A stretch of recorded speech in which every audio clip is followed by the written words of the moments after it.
சொல்லுங்க நீங்க. கோயிலை பார்த்து கோயிலை பற்றி சொல்கிறேன். சொல்லுங்க. இந்த கங்கை சோழபுரம் கோவில் ராஜேந்திர சோழனால் கட்டப்பட்டது. ராஜேந்திர சோழன் படையெடுத்து கங்கை வரை போய் கங்கை மன்னனை வென்று அங்கிருந்து அவர் கடையை சுமந்து கொண்டு வந்து இங்கே கட்டினார். தேங்க்யூ.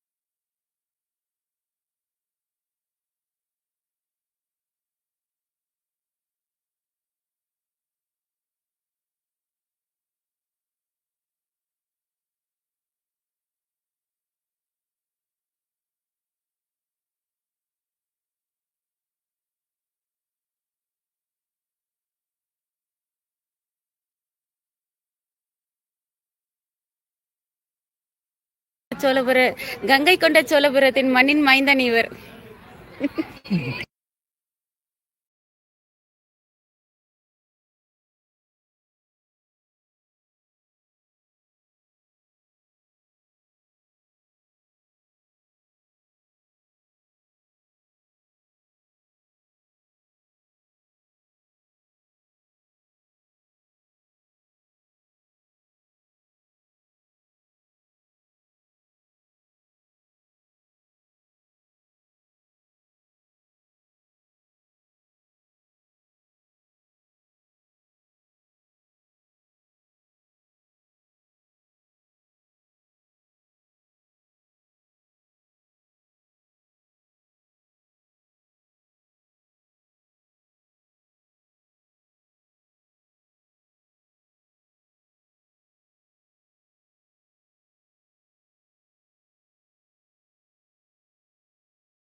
ஓ Vivek line, Vivek uncle, Nadesan uncle. எனக்கு கால் தான் கொஞ்சம் நடக்க முடியாது.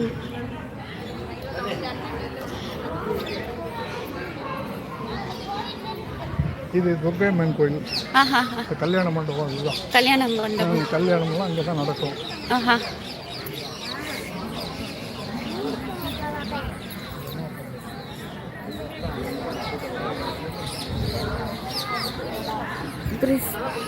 வேறு கங்கை கொண்ட சோழபுரம் ஹில்ஸ், பிரிஸ்டி ஹில்ஸ், கங்கை கொண்ட சோழபுரம். இது துர்கையம்மன் கோவில் மண்டபம் சொல்றாங்க. போயிட்டு இருக்கு. எத்தியோப்பியா.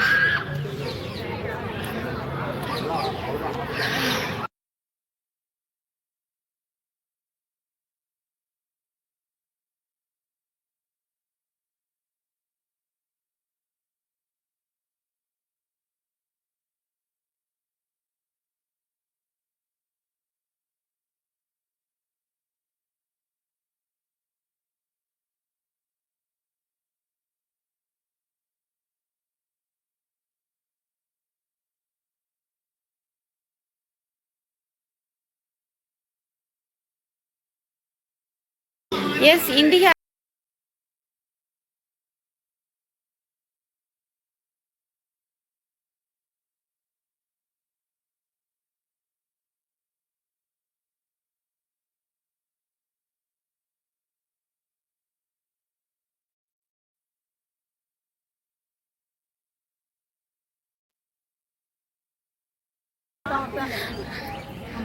அங்கே ஒரு கோயிலை பார்க்காம போட்டோம், விநாயகர் கோயில்.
வச்சிருப்பானுங்களா பார்க்கலாம்.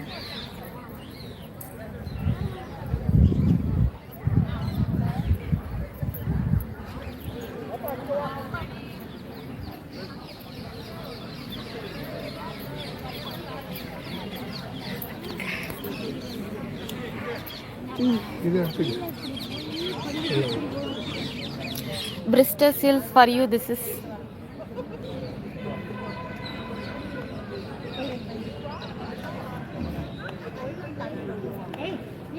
இதுதான் சிங்க கிணறு.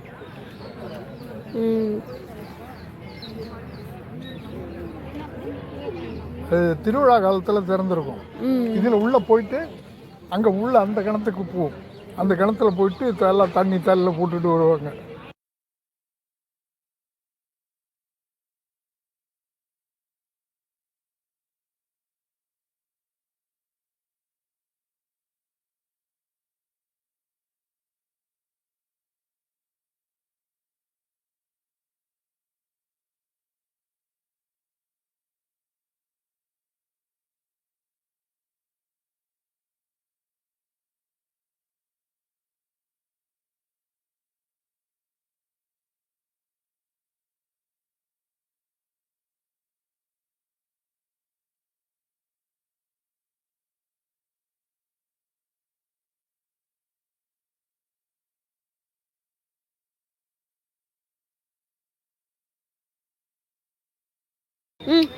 அதில் 2 ஸ்டெப்பு கீழே போனாலே தண்ணி நமக்கு கிடைக்கும். அது இப்போ ட்ரை காலமாக தண்ணி போயிடுச்சு கீழே. நாங்களாம் அவங்க இங்கே உள்ளதுக்கு வர வேண்டியது. இங்கேயே ஒரு 2 ஸ்டெப்பு 3 ஸ்டெப்பு இறங்கினாலே அங்கே வந்து தண்ணி இருக்கும்.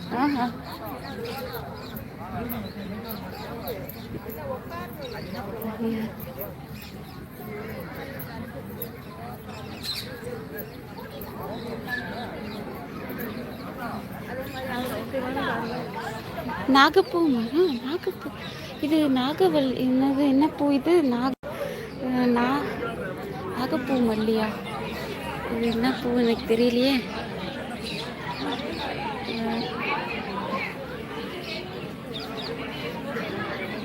நாகலிங்கம் பூ.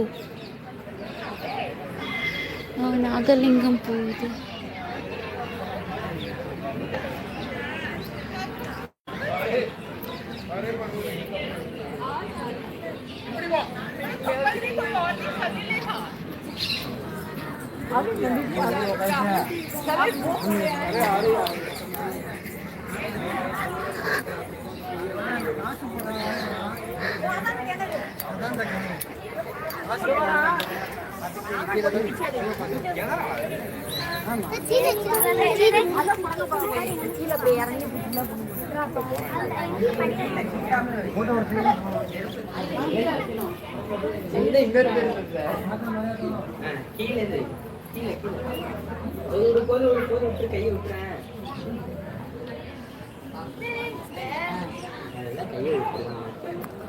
கீழே போய் நிக்கிறேன்.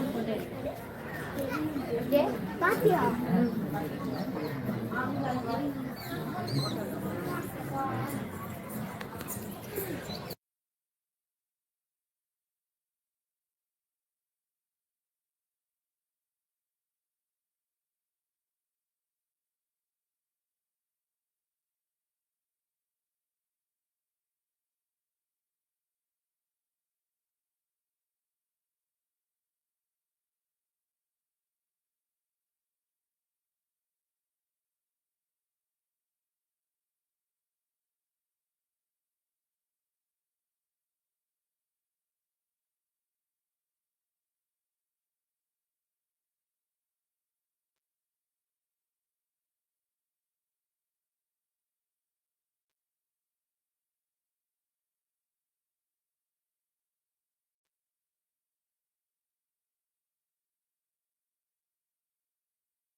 பூஜை பண்ணலாம். அங்கே உள்ள கோயிலை சுற்றி பார்க்கலாம்.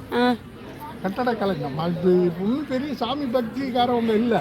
கட்டடக்கலை ராஜேந்திர சோழன் எந்த காலத்துல இருந்து இவ்வளவு மெட்டீரியலை எப்படி எடுத்துட்டு போனா, எப்படி கட்டினா அப்படிங்கிறதெல்லாம் நமக்கு அந்த கலையை பார்க்கலாம். வேற என்ன பண்ண முடியும்? இங்கதான் ராஜேந்திர சோழனுடைய கங்கை கொண்ட சோழபுரம் தான் ஹெட் குவார்டர். அவனுடைய அவன் குடியிருப்பு மாளிகை மேடுன்னு அங்க. அந்த மாளிகை மேட்டை சுற்றி இருக்கிறதெல்லாம் வரலாற்று ஃபேமஸ். அவன் இருந்த இதனுடைய பேரு தான் இப்ப இருக்கு உட்கோட்டை. இவனுடைய கோட்டையினுடைய உள்கோட்டை அது. அங்கதான் அவனுடைய குடியிருப்பு. அங்கிருந்தே அவன் உள்ளே தான் வருவான். அண்டர் கிரவுண்ட் இருக்கு இதுல. அப்படிங்களா? உட்கோட்டைக்கும் அண்டர் கிரவுண்ட். அங்கிருந்து தான் அவர் இங்க பூஜைக்கே வர்றது. உட்கோட்டை அதுக்கும் பக்கத்துல ஆயுதக்களம். இவனுடைய ஆயுதங்கள்லாம் அங்கதான் வச்சிருக்கிறது. அதுக்கு பக்கத்துல திறந்த வாசல். அந்த திறந்த வாசல்னு ஏன் பேர் வந்ததுன்னா, அவனுக்கு அவ்வளவு பெரிய படை. எத்தனை பெரிய வந்தாலும் அதை மடக்கி அடிக்கிறதுக்கான தகுதி உள்ள படையை அங்க நிறுத்தி வச்சிருப்பான். அந்த வாசல் திறந்தேதான் இருக்கும். அதுக்கு இந்த அரணெல்லாம் இது இங்கெல்லாம் அரண் உண்டு. ஆனா அந்த ஒரு இடம் மட்டும் வாசல் திறந்துருக்கு. அப்ப அது என்னன்னா அவனுடைய வீரத்தை குறிக்குது. எவ்வளவு படை வந்தாலும், எத்தனை வந்தாலும் அதை முறியடிக்கிற தகுதி எனக்கு இருக்கு. யார் வேணாலும் வரலாம், என்கிட்ட போட்டி போடுவோம், சண்டை போடுவோம், யார் வேணாலும் வரலாம் அப்படிங்கிறதுக்கு அர்த்தம். அதோட அவனுடைய வீரத்தை குறிக்குது. அதுக்கு பக்கத்துல தொட்டிக்குளம். அந்த தொட்டி ஆனை குதிரை அவங்க படைப்பா எல்லாம் தண்ணி குடிக்கிற இடமே அங்கதான். கடாரம் கொண்டார். கடாரம் இவன் கடாரம் வரைக்கும் படையெடுத்து போயிருக்கான். இங்க வந்து கங்கை வரைக்கும் படையெடுத்து போய் கங்கை அரசனை தோற்கடிச்சு அவனுடைய இதுல கொண்டுட்டு வந்து கல்ல அதனுடைய ஞாபகத்தால தான் கங்கை கொண்ட சோழபுரம்னு பேர் வச்சுக்கிட்டான். ஏன்னா இவனுடைய ஆட்சி வந்து கங்கை நதி வரைக்கும் போயிட்டான். அங்கிருந்து போய் அவன் அரசனை வென்று கொண்டு வந்து இந்த கல்லை ஆரம்பிச்சு இங்க கட்ட ஆரம்பிச்சான். அதனுடைய ஞாபகமா கங்கை கொண்டான். கங்கை வரைக்கும் கொண்டவன். இங்க இருந்து கங்கை வரைக்கும் அவனுடைய ஆட்சிக்குள்ள வந்துச்சு. இங்க கடாரம் கொண்டான் வரைக்கும் கடாரம் வரைக்கும் போய் அது இவனுடைய ஆட்சிக்கு வந்துருச்சு. அதனாலதான் அந்த பக்கத்து ஊரெல்லாம் பார்த்தாலே இங்க ஒரு மீன் சுருட்டின்னு ஒரு இடம் இருக்கு. அந்த மீன் சுருட்டின்னா பாண்டியனுக்கு மீன் கொடி. பாண்டியனுக்கு இவனுக்கு சண்டை வந்த உடனே பாண்டிய அரசன் தோத்துட்டான். உடனே அங்கேயே மீன் கொடியை சுருட்டி ஓட்ட வச்சுட்டான். அதனாலதான் அந்த ஊருக்கு மீன் சுருட்டி. இந்த சுற்று வரலாற்றில் இருக்கிறது எல்லாமே வந்து வரலாற்றுல உள்ள பேர் தான். அப்படிங்களா? அந்த அவன் ஆண்டதனுடைய இது கடாரங்கண்டான். யுத்த பள்ளம். யுத்தம் நடக்கிற இடமே அங்க அவன் திறந்த வாசல் அந்த பக்கம் தான். அவன் அங்க உள்ள வர்றதுக்குள்ளேயே அடிச்சு நொறுக்கிடுவான். சோழ மன்னன்லயே ரொம்ப ஃபேமஸ் வெற்றி, அதாவது அவனுடைய வீரம் இது எதுல ரொம்ப பேர் போனவன் ராஜராஜ சோழன் கலை, ராஜேந்திர சோழன் வீரம். எல்லா இடத்தையுமே தான் ஆட்சிக்கே கொண்டு வந்துட்டான். அவ்வளவு பெரிய வீரம், பெரிய சண்டை போடுறதுல அவன் அவ்வளவு படைப்பலம். 10 ராஜ்யத்தை அவன் ஜெயிச்சுட்டான்னா அவனுடைய கஜானாவெல்லாம் அடிச்சுட்டு வந்துடுறான்ல. பின்ன அவனுக்கு பணத்துக்கு தேவையே இல்லை, பொருளுக்கு எதுக்குமே இது இல்லை. அந்தந்த அரசன் இவனுக்கு கப்பம் கட்டுவான். அதை வச்சு இவன் நாட்டை நடத்துறதுல இவனுக்கு எந்த இதுவும் இல்லை. அது மாதிரி அவங்க அப்பா கட்டின அதே இது வந்து அந்த காப்பி அடிச்சுட்டான். இதுல டிஃபரெண்ட் என்ன தெரியுமா? அது வந்து ரொம்ப டயாமீட்டர் அதிகமான இதுல இருக்காது, குறுவலா இருக்கும், லென்த்தா இருக்கும், உயரமா இருக்கும். கெங்கநாட்டு கோணபுரம் வந்து அகலமா ரொம்ப இதா இருக்கும். இன்னொன்னு இந்த நந்தி வந்து அங்க ஒரே கல்லுல இருக்கு. அங்க ஒரே கல்லுல இருக்கு. இங்க வந்து அதை பல கல்லை ஜோடிச்சு இது பண்ணி செஞ்சிருக்காங்க. அவ்வளவுதான் இந்த கல். ஆனா சிவன்ல வந்து அந்த கல் இருக்கு பாரு, லிங்கம். லிங்கம் வந்து அதை விட இதுதான் ஃபேமஸ். அப்படிங்களா? ஆமா. எங்களுக்கு காப்பு கொடுக்கணும் இல்லை. அவ்வளவுதான் இந்த கெங்கநாட்டு சோழபுரத்துடைய சிறப்பு. Thank you uncle. Thank you so much uncle.